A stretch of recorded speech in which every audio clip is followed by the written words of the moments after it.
Okay, just speak with this and just speak in there too. So this is a presentation on a tool I found on GitHub. It's inspired by the IRSec Steganography challenge. So thanks for that idea, guys.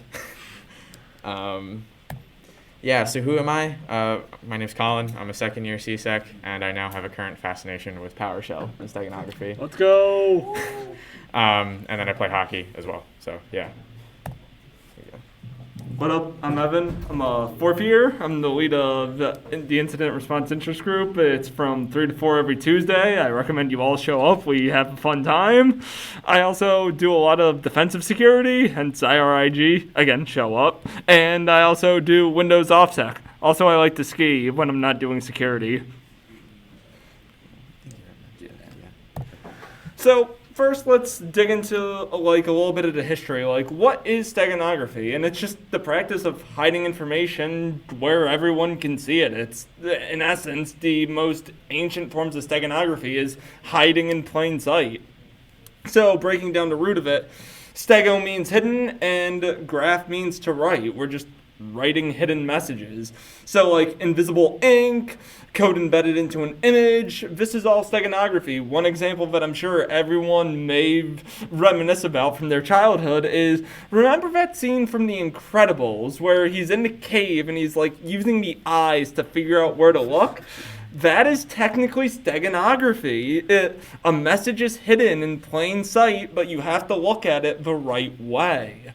So, this is not to be confused with cryptography, the act of encoding messages. This is hiding, not changing a message.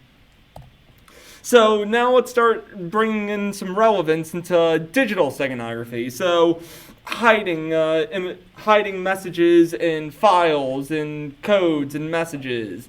So there are different ways, many different ways. If you do any form of CTF, you'll find a challenge. Sometimes you're hiding stuff in bits, sometimes you're hiding stuff in images where you need to change the contrast to 100% and lo and behold, you see a message. Or this is a popular one, especially in the Minecraft theorizing around disks 11 and 13, is hidden messages in audio, in audiographs. I forget the official term. It's audio spectroscopy or audio spectrograms, in which you can hide by using different levels of audio at different frequencies. You can change these audio spectrograms in doing it in a right and precise way. You can embed messages in audio. So again, digital steganography is in a multitude of ways, and it's very useful for ARGs and CTFs. That link up there is just a digital encoder for an image. Yeah. So the tool that I found on GitHub is a PowerShell script that basically allows a user to embed a payload into an image, or it would create a new one. The way it does it is it would change the least significant 4 bits of the color values in each pixel. So another useful functionality of this thing is it can save it locally or through web. So yeah. So the demo that the guy on the GitHub repo did was Mimikatz, and it was literally running Mimikatz through a picture of a kiwi. Yeah, so here you go. No, this is still you. Okay. The way it works is, first it checks all the params are correct, there's no errors, and then it proceeds to read in the desired script that it's going to run. Oh, another thing I forgot to mention, it only works with PowerShell scripts. So there are no, you can't do Python, you can't do C or anything. So once that's read in, and the params are all good, it will move on to the next step, which would be the image. So now, diving more into the image, what it takes is, when you input an image, it'll read the image and break it down into a bitmap. That way it's drawing all the raw individual values of each individual pixel in the entire mapping.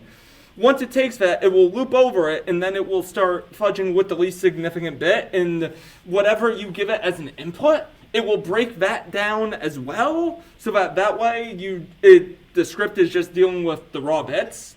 So that way, when it's manipulating the least significant bits, it's just taking chunks out of what you're trying to hide in the image and put it back into the image. Granted, you lose a little picture clarity, but that's just because of how image processing works, especially when you're dealing with trying to manipulate like the image data to be able to hide something. So the image sometimes gets affected. It's depending on a variety of factors of like your input image.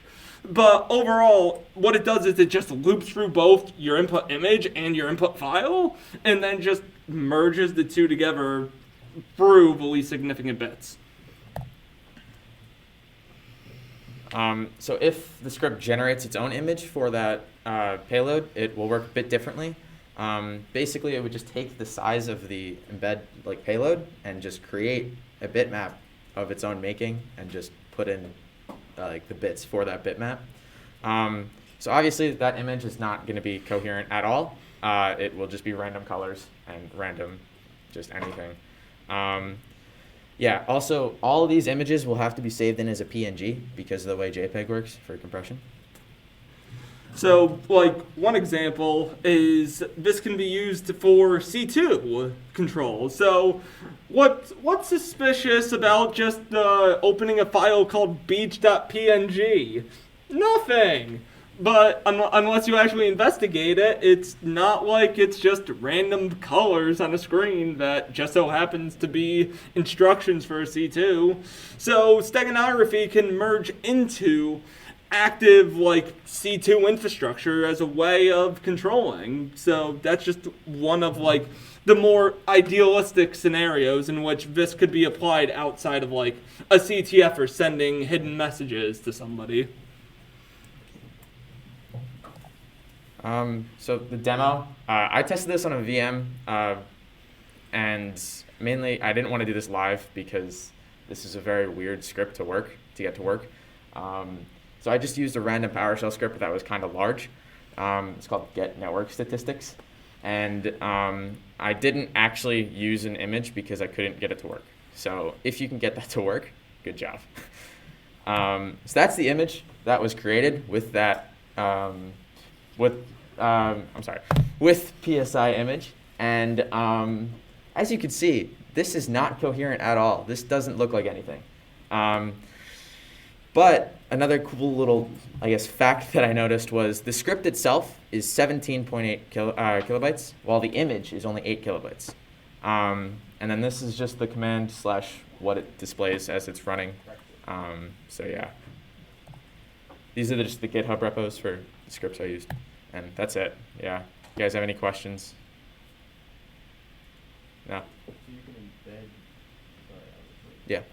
you can embed any PowerShell and code it into it. More or less any yeah. data. Yeah, because all it is just throwing bytes into image data. So if you go to this Invoke-PSImage, it'll literally show him running Mimikatz on it. Yeah, Enzo. What was the issue you were running? Did it like give any description? No, I think it was more of a PowerShell issue with my parameters. But basically, I couldn't feed in an image to change, and it just wouldn't accept it, and I don't know why. But yeah, so that was just something that I noticed. But in the end, I got it to work with this. So yeah. And is it supposed to be a bitmap or is it supposed to be a PNG? Because those are So it uses the bitmap to then change it into a PNG. So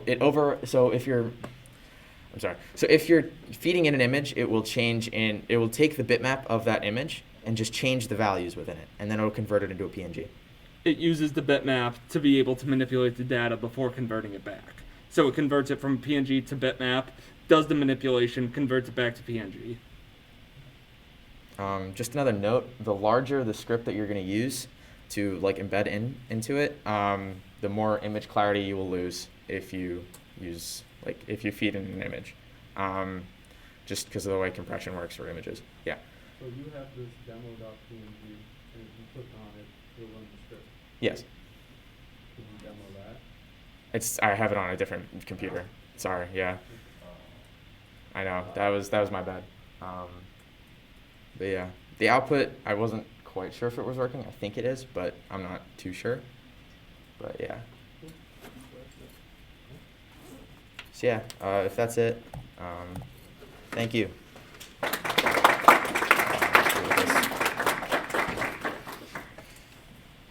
Okay, awesome. Thanks, Colin. So real quick, since it's Colin and Skylar's first presentation here at RITSEC, I'd like to congratulate them with their first lanyards. Woo! First, do we get multiple? No, it's one. Come here, Skylar. There you go. Yeah, you said the first one. Congratulations. First and There only. you go. Okay, congratulations. Thank you. All right, awesome. So it's a little shorter research section this week, but it's going to be it. Thank you for coming. Make sure if you have any questions, make sure to reach out to an e-board member about any RITSEC merch. Or if you have any questions at all, just feel free to reach out to us. Thank you so much, and see you next week. Fire talk? Live coding C2 by Tenchi. Oh man, no! I don't have anything prepared. What?